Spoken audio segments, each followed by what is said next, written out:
আসসালামু আলাইকুম সুপ্রিয় এসএসসি 2025 সালের শিক্ষার্থীরা, আজকে তোমাদের রসায়ন সাজেশনটা দিব। তো অনেকে এটার জন্য রিকোয়েস্ট করছিলাম। তো এই সাজেশনে আমরা দিব হচ্ছে তোমাদের কোন কোন চ্যাপ্টারগুলো ইম্পর্টেন্ট, কোন কোন চ্যাপ্টারগুলো তোমরা একদম বাদ দিবে না, এবং এমসিকিউর জন্য কি করবে, এবং সিকিউর জন্য কোনগুলো ক খয়ের জন্য পড়বে। ঠিক আছে, তাহলে ভিডিওটি শুরু করি।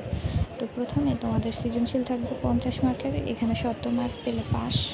নৈবেত্তিক 25 নাম্বার থাকবে, 8 মার্ক পেলে পাস। আর সৃজনশীল তোমাদের 8টা আসবে, 5টা অ্যান্সার করতে হবে। বহু নির্বাচনে 25টা আসবে, 25টাই অ্যান্সার করতে হবে। আর ব্যবহারিক হচ্ছে তোমার উপর, প্রেজেন্টেশনের উপর, তুমি কতটুকু ভালো লিখেছো কিনা তার উপর। ঠিক আছে, এবার আসি আমরা সাজেশানে। তোমাদের অধ্যায়ভিত্তিক সাজেশনের জন্য যে আমরা সৃজনশীল যে চ্যাপ্টারগুলো তোমাদের জন্য রেখেছি, সেটা হচ্ছে 5, 6, 7, 8, 11। এগুলো হচ্ছে 3 স্টার ইম্পর্টেন্ট, অনেক বেশি ইম্পর্টেন্ট।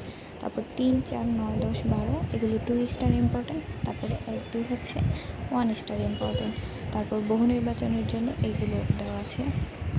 তো আশা করি বুঝতে পেরেছ। এবার একটা কথা বলি, তোমরা যেই 3টা চ্যাপ্টার একদমই বাদ দেবে না, সেগুলো হচ্ছে 6, 7, 8। এটা তুমি যেই টাইপের স্টুডেন্ট হও না কেন, এই 3টা চ্যাপ্টার বাদ দিবে না। ঠিক আছে, এই 3টা চ্যাপ্টার থেকে প্রশ্ন আসার সম্ভাবনা অনেক বেশি। এমসিকিউর জন্য তোমরা টাইপ ভিত্তিক এমসিকিউ ফলো করবে। ওইটার যদি লিঙ্ক লাগে, প্রত্যেকটা চ্যাপ্টারে টাইপ ভিত্তিক আমাদের সাজানো আছে, ওইটার লিঙ্ক লাগলে অবশ্যই আমাদের ফেসবুকে নক দিতে পারো। ওইখানে আমাদের ফেসবুক গ্রুপে জয়েন করে তোমাদেরকে লিঙ্কটা দেওয়া হবে। তারপরে তোমরা যেটা ক খয়ের জন্য, সেটা হচ্ছে কিউএনএ সাজেশনটা বেস্ট। তো সেটা তো তোমরা জানো, সেটাও আমাদের গ্রুপে দেওয়া হয়, ফেসবুক গ্রুপে ফ্রিতে একদম সব কিছু। ঠিক আছে, সেখান থেকে নিয়ে